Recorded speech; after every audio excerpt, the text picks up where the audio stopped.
Olá, gente. O Visão Parlamentar de hoje eu converso com o ex-governador do estado, o conhecido Zeca do PT, o José Orcílio Miranda dos Santos, tão conhecido como o deputado estadual hoje de Porto Murtinho, de Mato Grosso do Sul, por conhecer tão bem o nosso estado. Deputado, como é que é vir para a Assembleia Legislativa? Vamos falar um pouquinho dessa trajetória e esse gosto por estar aqui e articular e saber conversar política. Primeiro dizer para ti, da satisfação de estar conversando contigo. Né? Tenho absoluta certeza, antes de tudo, que vai ser, pelo menos da parte da capacidade da entrevistadora, uma bela entrevista. Muito mais por isso do que pela minha capacidade de raciocínio. Segundo, dizer para você, acho uma pergunta interessante, retornar para a Assembleia 28, 32 anos depois é viajar no tempo e no espaço, né? Por quê? Porque eu cheguei aqui a primeira vez como único deputado do PT em 1990, né? Nós estávamos organizando ainda o Partido dos Trabalhadores.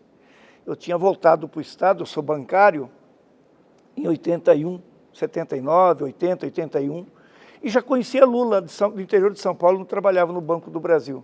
Voltei para fazer oposição sindical aos bancários, que tinha um sindicato pelego, né, que não atendia os interesses da categoria, e para organizar o PT. E me dediquei profundamente a isso. Né? Em 82 fui candidato a deputado, na primeira eleição do PT. Você é moça ainda, naquela época criança, aquela eleição foi marcada em pleno regime militar pelo voto vinculado. Você votava para governador, você tinha que votar para o deputado federal, estadual, prefeito e vereador do mesmo partido, senão anulava teu voto. Nós tivemos um belo candidato chamado Antônio Carlos de Oliveira. Não fizemos voto nenhum, doutor finado, saudoso Wilson Barbosa, se elegeu, ganhando do saudoso Zé Elias, que era o candidato do saudoso Pedro Cian.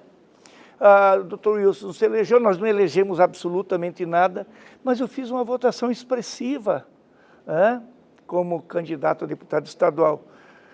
Voltei para o banco, normal, vida que segue, fui mexer com o sindicato, em 88 fui candidato a vereador. Fui o vereador mais votado do PT em Campo Grande, dos mais votados, mas nós não fizemos legenda. Voltei para o banco de novo trabalhar, era a minha profissão, sobrevivia daquilo, dona Gilda, já casada, era professora. Em 89, nós perdemos o sindicato com a chapa da CUT.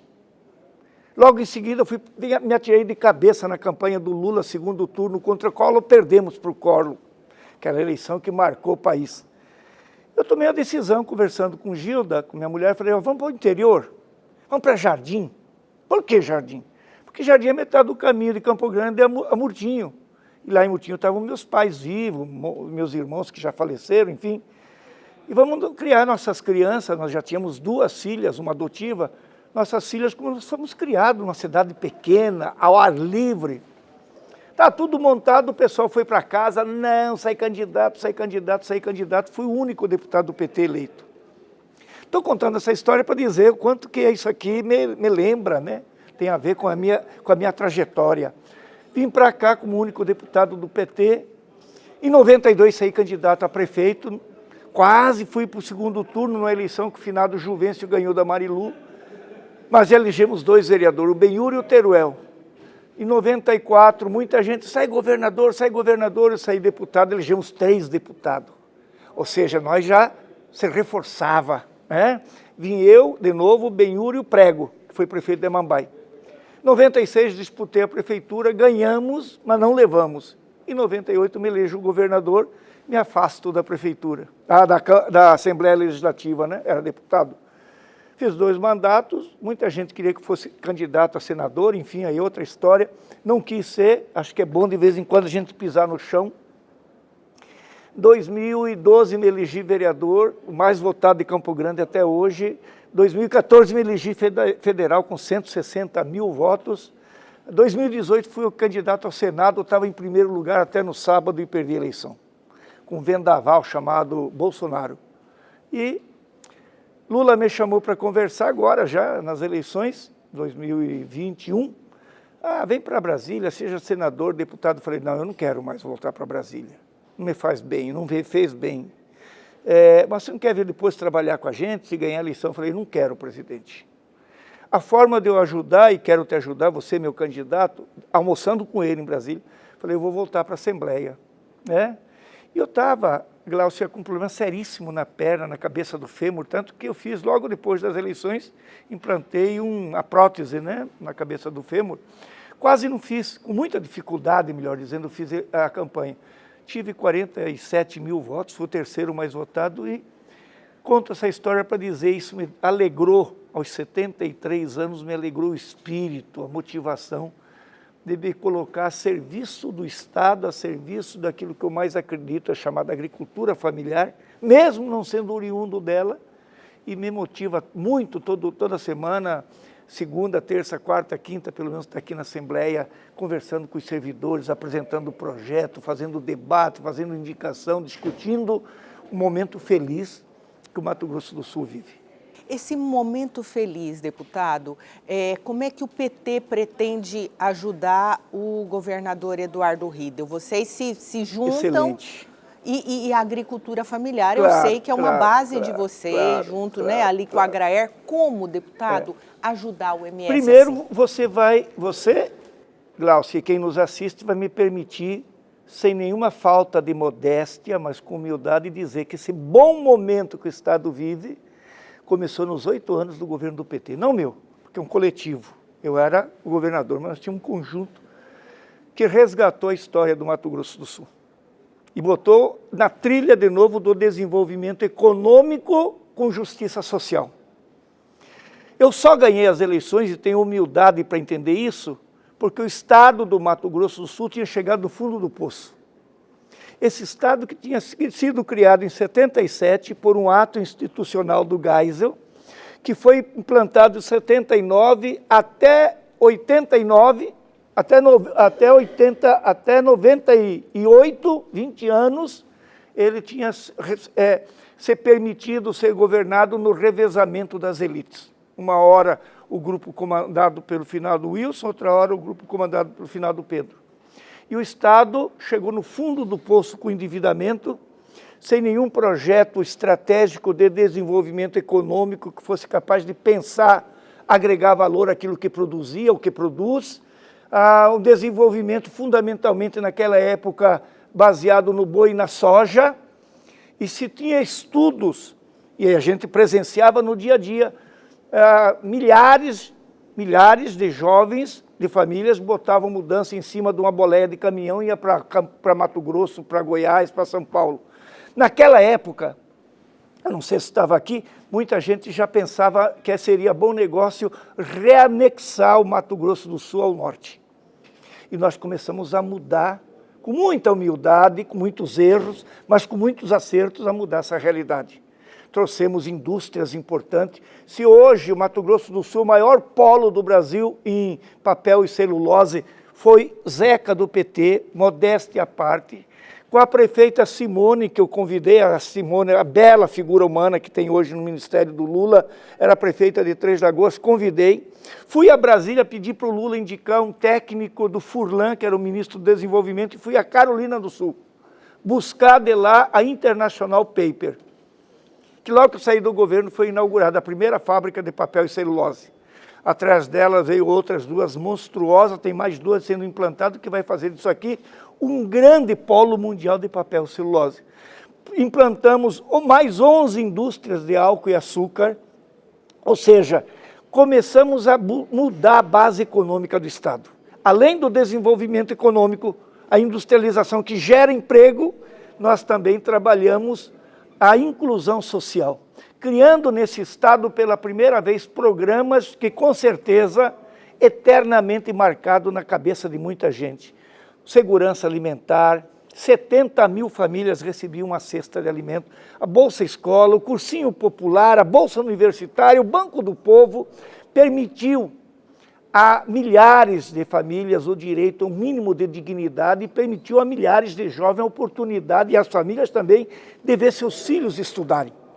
Eu tenho orgulho, Glaucinha, olhando no teu olho, dizer, até hoje, andando pelo estado, encontro jovens, já adultos, né, que vêm me cumprimentar. Falam, Zeca, muito obrigado, eu sou filho de uma mãe da Bolsa Escola.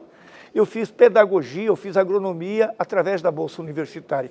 Então, esse estado, para não tomar teu tempo, nem o nosso, nem quem nos assiste, tem muito a ver com o que nós construímos durante 8 anos. Qual que é a nossa contribuição, me pergunta a sua pergunta inteligente? É contribuir com o desenvolvimento. Eu sou oriundo, e contei para quem nos assiste, do movimento sindical, bancário, urbano. Mas a primeira coisa que eu fiz como deputado, lá em 91, foi me aproximar da luta pela terra, que eu acho legítima, sem excesso, né?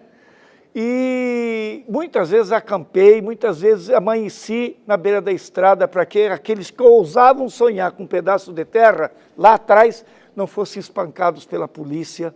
Muitas vezes amanheci numa aldeia indígena sonhando em poder mudar a vida deles. E eu acho que agora, concretamente, essa contribuição que nós podemos dar, nós podemos mudar. E tenho falado isso para o governador Riedel, que eu considero uma belíssima figura, como foi o Reinaldo. Nós temos o governo do Lula, com esse compromisso, nós temos o governo do Riedel com essa sensibilidade, nós temos o INCRA aqui no Estado, o MDA aqui no Estado, a Secretaria Especial da Agricultura Familiar na nossa mão, a Agraer na nossa mão, o mandato do Wander e da Camila comprometido com isso, 3 deputados aqui comprometidos com isso. Se nós não resolver ou começar a sinalizar objetivamente para melhorar a vida de quem está sentado e que quer produzir, e os índios que estão nas suas comunidades passando necessidade e querem produzir, é melhor a gente parar com a política. E nós vamos fazer.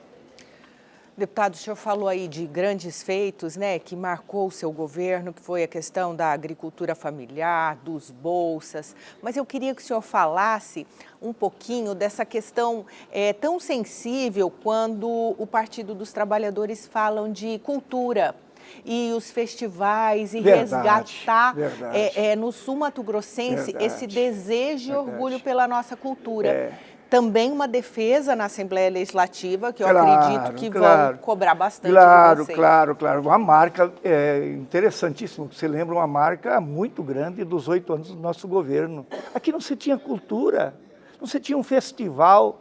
Em 8 anos nós criamos o Festival América do Sul em Corumbá, trazendo o que tinha de melhor durante 8 anos na literatura, na música, na arte, na dança, na culinária para Corumbá, fazendo de Corumbá, todo ano, um centro de um projeto mais amplo para a América do Sul, que começa a se desenvolver agora, com ideia que nós começamos 40 anos atrás da Rota Bioceânica, que muita gente achava loucura, o Festival América do Sul, o Festival de Inverno em Bonito, que enche aquela cidade acolhedora de gente para ver artistas de renome internacional e também regional, as temporadas populares que andava pelo Estado, lembra disso? Além disso, os investimentos que nós fizemos em outras áreas. Além do FIS, que era o Fundo de Investimento Social, dinheiro carimbado para o social, nós criamos o FIC, Fundo de Investimento à Cultura, com dinheiro carimbado para a cultura, que promovia esses eventos. Nós criamos o FIE, Fundo de Investimento no Esporte. Até hoje, as federações das mais diferentes modalidades dizem, nunca tivemos tanto apoio como teve no governo do Zeca, ou no governo do PT. Então, é marcante, eu acho que a comunicação, acho que o Estado, Gláucia, ele tem que pensar, e o Riedel tem essa capacidade, é um grande gestor, pensar no desenvolvimento econômico, na construção da moradia, na geração de emprego, na inclusão social, na agregação de valor para ter resultado e poder se desenvolver na infraestrutura, mas não pode esquecer a cultura. Isso harmoniza o desenvolvimento. E foi pensando nisso que nós criamos esses programas. Deputado, também não tem como a gente encerrar sem falar de um assunto que tem movido tanto ali, já começou novamente aqui em plenário, a gente que está há um tempo acompanhando o plenário sabe que a paz no campo, essa preocupação tanto dos indígenas quanto dos produtores na questão de resolver a questão em Mato Grosso do Sul, não só em Mato Grosso do Sul, mas o que eu acredito que deve ser uma preocupação do governo Lula, Como é que vocês estão articulando para negociar e para, enfim, pelo menos a gente avançar mais um pouquinho quando o assunto é paz no campo? Claro. E tem que buscar a paz permanentemente. Lula é um mestre de fazer isso. Inclusive, ontem recebi uma mensagem do chefe da segurança do Lula, que é um amigo pessoal meu, aqui da UANA, por sinal, o capitão Moraes, dizendo: Zeca, nós não vamos poder falar que nós estamos no avião indo para o Japão. No Japão, Lula vai participar a convite do G7. Olha o que Lula está fazendo, recuperar a credibilidade internacional do Brasil. E o que o Lula quer discutir do G7? O G7, os 7 maiores países do mundo, Lula quer discutir a paz, o fim da guerra, a guerra da Ucrânia e a questão da fome no mundo. Pois bem, eu tenho andado muito triste, sabe? Andei chateado, porque eu não gosto dos excessos. Não sei se pela idade, né, vai chegando, você fica mais maduro, busca um centro de equilíbrio, de maturidade. E eu achei exagerado o que fizeram em Rio Brilhante os indígenas, e eu sei que não é coisa dos indígenas, tem gente por trás que se utiliza dos índios para gerar conflito e se beneficiar disso. Não tenho dúvida nenhuma de afirmar no teu programa. Fiquei chateado com o que aconteceu nacionalmente com os sem terra, invadir fazenda da Embrapa, da iniciativa privada, fazendas de pesquisa, né, de produção, de tecnologia. Não é esse o caminho. Pois bem, a convite do Pedro Cian Neto, para ser justo, ser rapidinho, deputado que eu admiro muito hoje aqui na Assembleia, eu fui parar na FamaSul pela primeira vez numa reunião com o Wander e com o Pedro Cian Neto, com produtores de áreas de conflito. Saímos de lá encaminhado para ir para Brasília, fomos para Brasília, tivemos uma excelente reunião com a Simone Tebet, a nossa ministra, com outras autoridades, para não tomar tempo, e concluímos que nós temos que acelerar, pisar no acelerador, para evitar de que o marco temporal que já está pautado, seja votado. Porque não resolve o problema, Glaucia. Votar o marco temporal de um lado ou de outro vai gerar mais conflito. Eu tenho essa opinião. Então nós estamos acelerando, e por isso aprovamos ontem aquele manifesto da Assembleia que eu assinei, inclusive os deputados do PT, Pedro me falou que ia assinar, a Glaucia eu não conversei, enfim, para levar para quarta-feira para Brasília, pedindo ao presidente do Congresso Nacional, ao ministro da Justiça, ao ministro da Articulação Política do Lula, para acelerar a PEC, se não me falha a memória, 261, alguma coisa, que é uma proposta de emenda constitucional feita pela então senadora Simone, que propõe, além de definir claramente o marco temporal, mas mais do que isso, cria mecanismo jurídico e legal, com a alteração da Constituição, para, no caso de áreas de conflito, possa ser, porque hoje é proibido, indenizada a terra e a benfeitoria.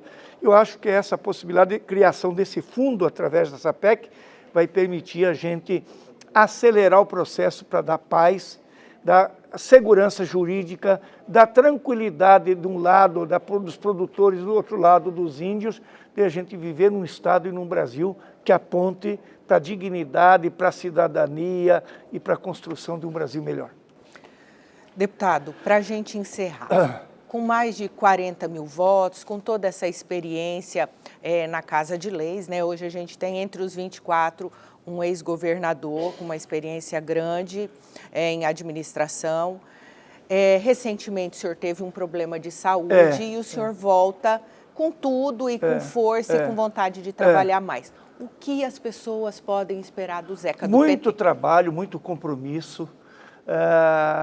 Eu quero centrar meu mandato, e nós estamos começando, na verdade, até porque eu tive esse tempo e tenho que ter alguns cuidados ainda, segundo a equipe médica. Eu fiz 6 implantes de stent, em 3 coisas objetivas que eu acho que eu posso contribuir aos 73 anos com a experiência que você me remete.